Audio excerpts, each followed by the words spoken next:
Bon, alors on va essayer maintenant de... Très bien, on va essayer maintenant de faire fonctionner la voix. On va voir si ça marche. Et si ça marche, eh ben, on pourra enregistrer par-dessus. Quoi, ce sera chouette. Hey! Le mot du jour numéro 11. Un mot par jour, ou presque, pour dire des trucs dessus. Un lexique est fait d'emprunts, de déformations, de fusions, de dérivations. Et pour une langue donnée, il y a des lignées lexicales évidentes. Ainsi, le français a emprunté massivement, sans surprise, au latin, un petit peu moins au grec ancien, encore un peu moins à l'anglais, puis à l'italien, etc. On pense beaucoup moins souvent aux autres langues du monde auxquelles le français doit une partie de son vocabulaire. Et là, vous vous dites, oh, le gars, il fait du remplissage, il est arrivé à la lettre W, et après une rasade de whisky, il tente de raccrocher les wagons pour avoir quelque chose à dire. Si vous pensez ça, c'est que vous n'avez pas compris une chose. J'aime vraiment tous les mots. Même et, même gloubi, même. Tous autant les uns que les autres.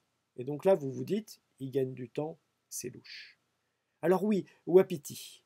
Ce grand cerf d'Amérique du Nord, si semblable au cerf européen, comme beaucoup d'espèces animales endémiques, c'est-à-dire propres à une zone géographique donnée, il est arrivé en français avec son nom d'origine, celui que lui ont donné les autochtones, à savoir, selon certaines sources, de la tribu indienne Shawnee, qui parlait une langue du groupe algonquien, qui regroupe de nombreuses langues primitives d'Amérique du Nord.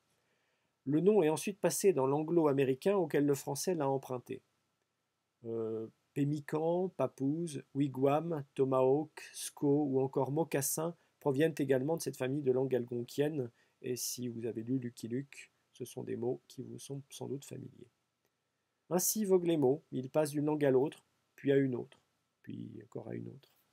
C'est pas du vol, c'est de l'expansion.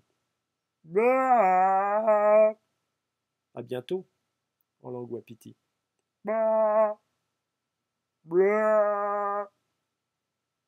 wapiti, vu le pain hier, c'était presque pareil. Je fais tous les animaux comme ça.